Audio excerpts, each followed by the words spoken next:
Hi everyone, welcome back to the channel. It's been a while. I think it's been 11 months since I last did a little video on this car anyway. I hope everyone's had a good Christmas and a good year since the last time I did this. I've been doing a bit of racing, quite a bit of racing in fact, with a couple of different classes, especially recently. The main car I've raced this year is obviously the good old Cougar 2, especially now that with the re-release parts available, we're able to sort of push things a bit harder. Majority of the time I've ran this car with a 6.5 in, which has been amazing fun. I normally race it on a Tuesday night at Silverstone Buggy Club indoors on carpet, which is,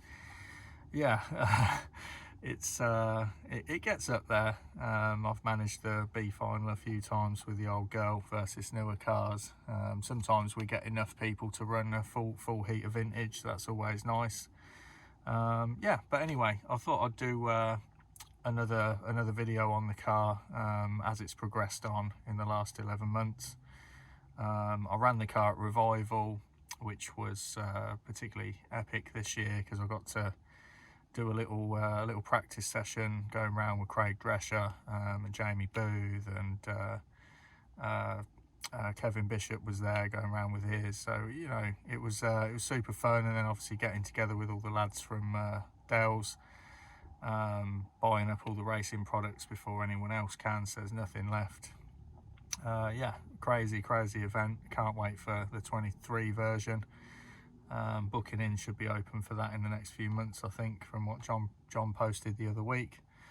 It's got the Euromasters coming up as well, so I'm getting the car ready for that mainly. And it's been a hell of a year. I also did the Robin Hood Raceway rear motor race as well, which was super cool on the GT track. So they've got like a carpet layout outdoors. It's really rolly, really flowing. It's such a cool event, and attracts people from all over the country, so hopefully get to do that again this year. I think Rob's just announced the dates for that, so keep your eye out for that one. Anyway, let's get on with the car. So where do I start? I've had a nice new body shell. A couple of people have commented on this. It's pretty fancy. A friend of mine from RC Model Shop Direct, Lee, had it painted for me for this year's Revival. I didn't use it at Revival because he was supposed to come with me, and we did a second version, but sadly he couldn't make it to race. So I've saved his body shell for next year. This one I've ran a couple of times. It's had a little bit of a beat in the last few months, but it's still going to be fine, I'm sure, for next year. Anyway, let's take the shell off. I've taken the spoiler and the motor cover off just for ease of use, really, so I'm not mucking around with tools while we're talking about the car. I'll start at the front end, talk you through what I've done to that. Then we'll move on to the back end, electronics and so on and so forth, and I'll give you a bit of a tour about the chassis brace that we've got in there with a battery holder that I've been running for, God, ages and ages now. Anyway, I'll start at the front. So I've built the car to Revival spec, so we've got 50 grams of lead weight underneath the nose cone. The servo position has been checked by the scrutineering team, as well as the battery position, so they're all Revival legal. Going on from that, I think that's pretty much the main parts that I'd not had a problem with, but I wanted to make sure were correct. I'd put the battery as far forwards as I thought the original holes allowed, which, this being an original chassis, has got the forward position for the NiCad to be mounted there, so you could effectively make that happen. The other thing that I wanted to make sure of as well was that the front arms, I'll flip those over, so it gives you a 5mm shorter wheelbase than running them the other way around. But to do that, I had to create this brace system at the front. I don't know if you can see it under this scoop, but there's a turnbuckle under there and it holds together. It's just pushed on, the two ball cups are pushed onto these, I think that from the Icon Formula 1 car standoffs, and then the captive ball joints straight in there, which have spaced it away from the shocks. Now these are bolted through the shock tower in the original hole positions that were there on the Cougar 2 shock tower. So I haven't changed any hinge positions or anything like that on the car. That's not really what I'm into. I like to modify the car in small percentages, titanium screws, so on and so forth, and just little things. They all add up to the big picture and how the car drives at the end. So those of you that know me will know that I do this to most of my cars. And I just look for all of the small little performance gains, but keep everything as original as possible geometry wise. So I've done that. I did that when I was at school, actually. I went to a boys' school that had quite a good technology department. It allowed me to have quite a few ideas. It's like an artistic flair that used to happen, and yeah, I decided one day I'm going to flip the arms on my Cougar, which I had at the time, which I was racing at school, sort of mid-90s. They were about 30 quid to buy then. I think the 2000 had just come out and the price of these things just dropped, so they were readily available. I used the standoffs. I think they were brass standoffs from inside an old TV set. At the time, my uncle is a TV repairman, and I did some training with him, and I got to learn about electronics and cool stuff like that. And I noticed that I could make these standoffs. I never made the brace, so I was always snapping towers, but it was something that I did and remembered to do on this car. I think it was about February time, maybe this year. I think I was mucking around with that, and I decided to try it and see what happened. But yeah, the arms flip backwards, a slightly shorter wheelbase, isn't as twitchy as the Cougar 2 arms, all the way swept back. This gives you sort of something in between, which when it transfers the weight over the front end, you get a real nice initial steering input, so it will snap into the corner really nicely, and it will stay. I think it's stability from having the slightly longer wheelbase, and also you can get on the power a little bit sooner, which then allows you to sort of try and keep up with some of the modern stuff going around, the mid-motor cars and things. So again, all these little percentages help to make up the bigger picture, and just make the car that little bit better to drive. It's really good fun making the weight transfer back and forth, and getting the car around the track, doing the jumps and stuff. It's a challenge, and really rewarding at the same time. So yeah, camber wise, I think we got 1.5 for carpet on this one. I believe I'll drop down to 1 sometimes on Astro, depending on whether or not it's a warm day where you've got a bit more grip. I'd run 1.5, and you get the tyre with 1.5. It doesn't hook in as much, so it works on a different part of the tyre, or the ribs pick up differently. It's difficult to explain. I also run these wider front wheels as well, which stretch the cut staggers out a little bit, which again, I don't know what it is, it makes the car steer for longer. It's so strange, but every mod that I've made so far that's given me more steering for a longer period of time, where I can keep on the throttle, as long as you're gentle, so it doesn't lift the front or try and wheelie away from you, it will really corner nicely, just like a modern car would. So it does keep up with them pretty good, with minimal changes. I've also dropped down the kick up a little bit on the front, so we've got a 3mm spacer behind the shock tower. That has helped massively with initial steering. Any more than that and it starts to get a little bit unstable mid to exit corner, so I think 3mm is about the most I would go there for carpet. Outdoors, I'd run 1.5mm there, just to reduce the initial steering bite a little bit with the additional caster that the kick-up gives you. Shock tower wise, I'm running the Pukka Parts one. I'll explain the rear one in a minute and why it's different, but the front one, we've got the shocks mounted I think it's the upper middle hole at the top there, and then the lower position for the shocks is on the outermost hole of the wishbone, and you can see they're nice and straight and they just about clear the tower, and they've got a nice linear motion to them. Oil wise, in the front shocks we've got 550 with the 1.6 mil 3-hole pistons, and there's a 1.5 mil spacer underneath the piston, like a shock limiter, to stop the wishbones from dropping down so far. This has improved the bump handling on the car with the big bore shocks no end.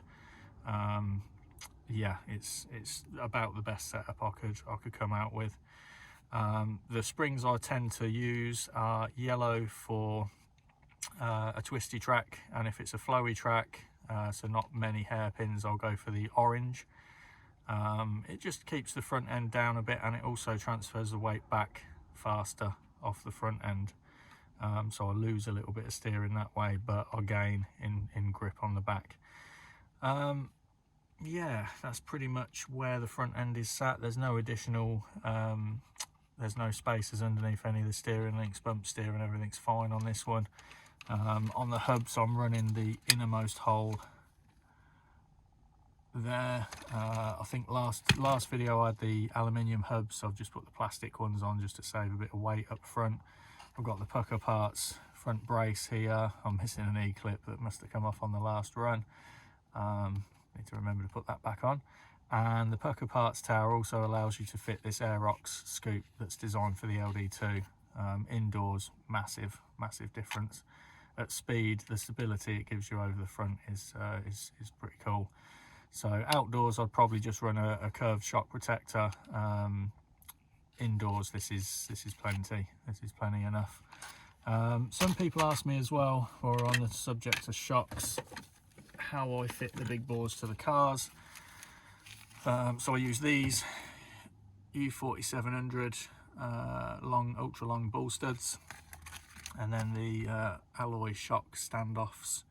They're like a cone shape from the LD2, and they spread the load across the shock tower quite nicely, and you've got enough room on there to get a nut on the back. And all the original shock tops fit straight on those, and they're nice and rounded as well, so you get less chance of tearing in somebody's carpet. The rear shock tower, I was doing a few things that maybe I was pushing the car a little hard. So I've normally run this car with an 8.5 in it, or I have done for the last few months. Revival I think was 10.5, no, Revival was the 8.5, and prior to that I had 6.5 in it, so it will take a lot of abuse. One of the Silverstone buggy rounds, big Saturday meeting, there was a triple jump that all the superstars were doing in one, and I thought I'd give it a go, you know, as you do. So yeah, I made it 3 times in practice, and then on the 4th time I landed a little bit, I took off a little bit funny. It was sort of a corner and then a jump. I think I was still mid-corner as I gunned it up the kicker, and it landed on the back corner, snapped the wishbone, and sadly snapped the shock tower clean off just next to the 4 bolts on the back. So luckily for me, I only live a few minutes from the Silverstone Buggy Club, so I had to nip home and just grab this old Cougar 2 one. It's got a bit more flex than the Pukka tower, which I don't want. I want it to be stiff there, for reasons I'll go into in a minute. But yeah, ended up running the car like that for a while, and with all the post strikes and Christmas and everything else, I've just not been able to go and see Mr. Pukka himself and get a tower off him. So hopefully that comes soon and I can get the car back up. But the holes that I'd run the shocks in on the Pukka tower are the same on this one, so it's the lower and innermost hole there, and that's where I generally live with the shocks laid down like that. The bottom positions are 3 holes out on the rear wishbones. I'm running a Cougar 2 bulkhead, which is, the links are in the lowermost holes on there. You can find these occasionally. I'm hoping that we get a re-release of this bulkhead, or at least maybe some parts stamped out or something, I think these are going for about 50 quid now for these bulkheads. It's insane. So yeah, it would be nice if we can find the original tool for that and get it stamped out again. I'm also using the Cougar 2 rear hubs, which you can find. I've seen quite a few of them recently. They're about 8 quid for a pair, and they give you a slightly different mounting position at the top.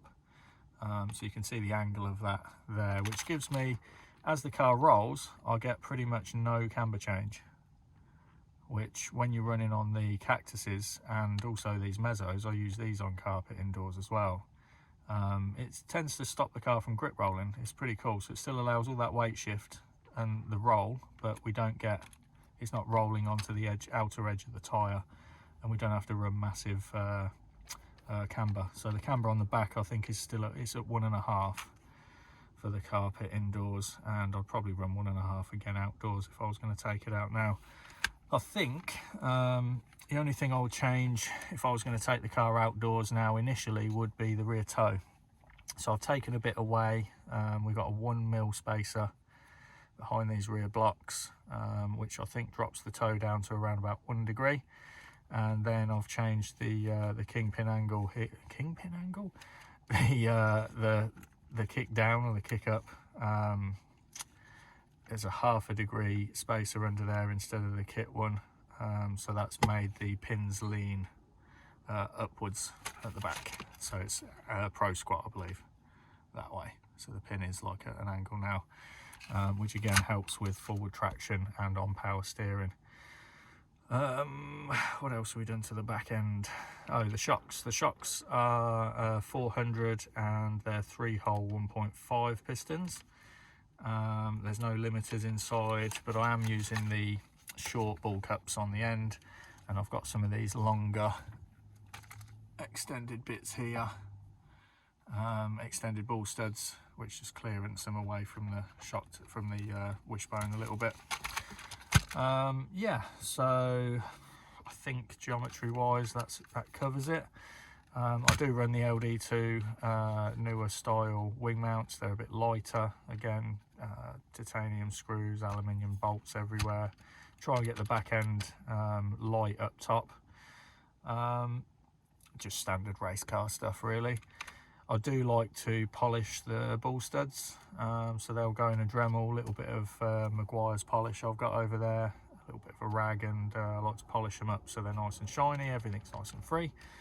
One thing I did learn from using sort of quite powerful motors on these cars is with these telescopic drive shafts, after a while they do get a bit sticky, and you can sort of hear a little bit of a rubbing sound from them.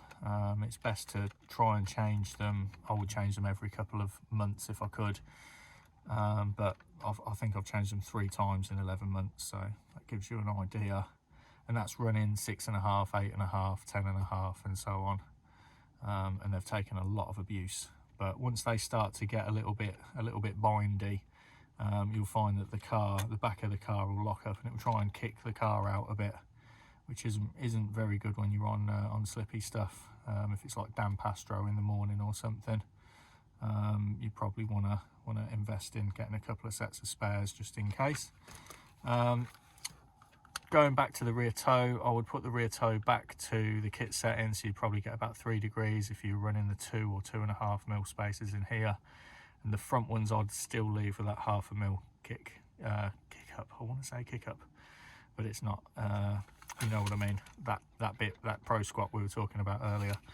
Now I've left the motor plate up, the motor cover off, because I've Swiss cheesed this one. So the plan is to try and keep the spur gear as cool as possible, which then prevents it from excess slippage and the layshaft getting hot, which I've had a few problems with.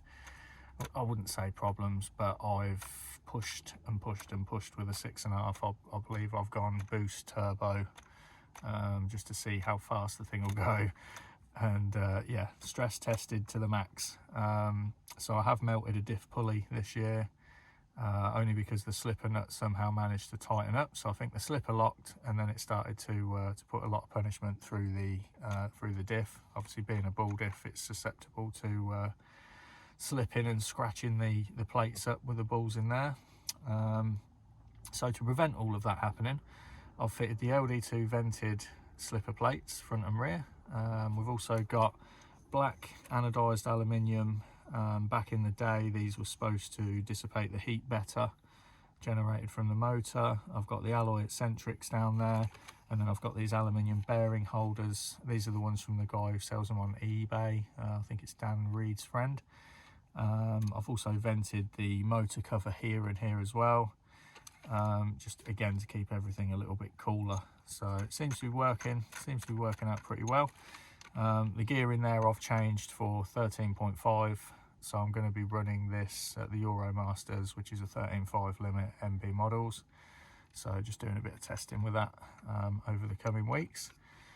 Yeah, that's pretty much the back end of the car. I don't think there's much more I could go off. Oh, it's important if you run big washers behind the motor screws, if you take a whack up the back, these back plates here are prone to bending if you land on it especially, and it can shove the motor into the spur gear and do all sorts of damage. So make sure you run some decent screws in there, tighten them up with a good driver, and have yourself some nice big washers there to stop it, well, to help spread the load of running them super tight.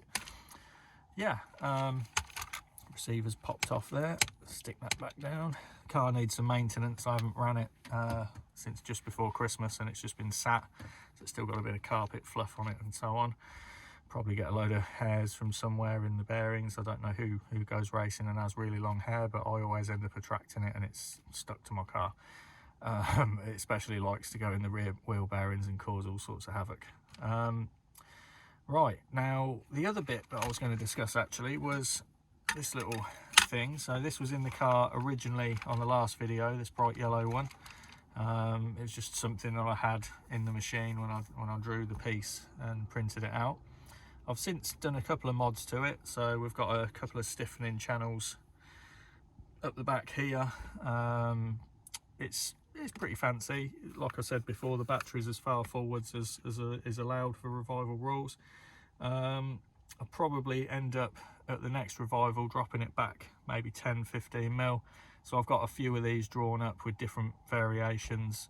I've even got one actually, if I can find the car in a second.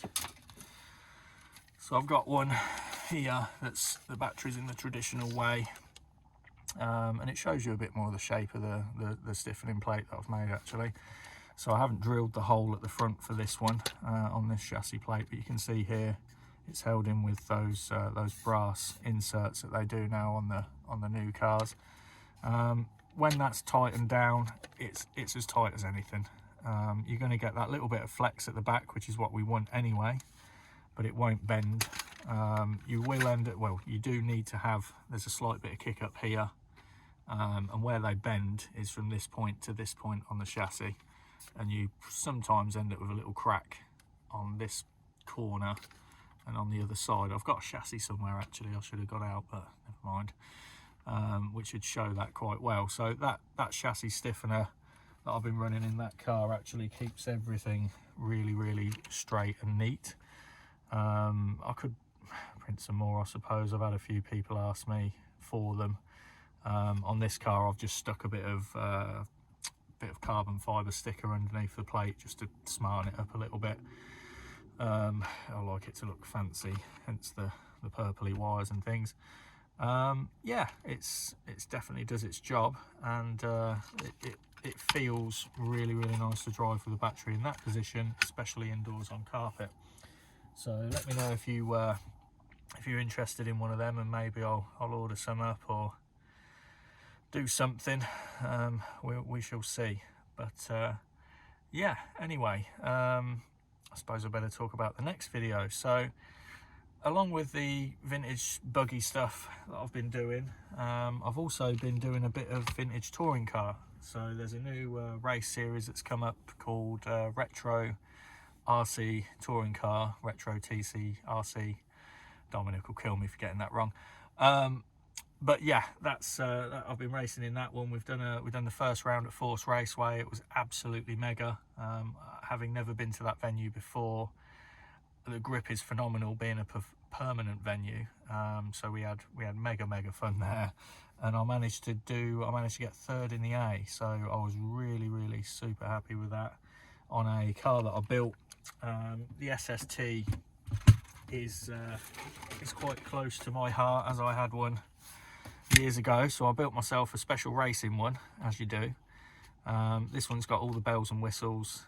The class that I entered was pre-2001, so for the next round, which is happening in Doncaster on the 22nd of January, I'm going to be running this car, and I've also built a mission for the 2001 onwards class. I'm going to run both two classes same day.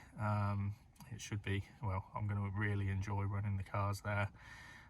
This car I'll go over in another video, but it's got big bores on it just for Jiffy and Ross, so yeah, they were found online. I'll show you the mission real quick before I go. There she is. So this one's been built from brand new parts, so you can't buy the kit anymore, and it's something I wanted to do. I know people have done it with the like KR buggy and stuff, but as this isn't available anymore at all, it was good fun finding all the bits and putting it together. So yeah, I literally have a brand new mission, which I'm really looking forward to running. And finally, so this is my original SST. So I've had this for many years. I've spent a long time collecting all the little odds and sods for it, the purple aluminium parts. Yeah, it's been fun building this one over the time. It's got all the nice aluminium hubs, front bulkhead, rear bulkhead, upper parts. It's all there. I've raced this car brushed when we come out of lockdown at Kettering before, Kettering Touring Car Club, and no doubt I'll use it again at some point soon. But anyway, I hope to see you at a track soon. If you've got any questions, please fire away, and I'll do my best to answer as good as I can. Thank you.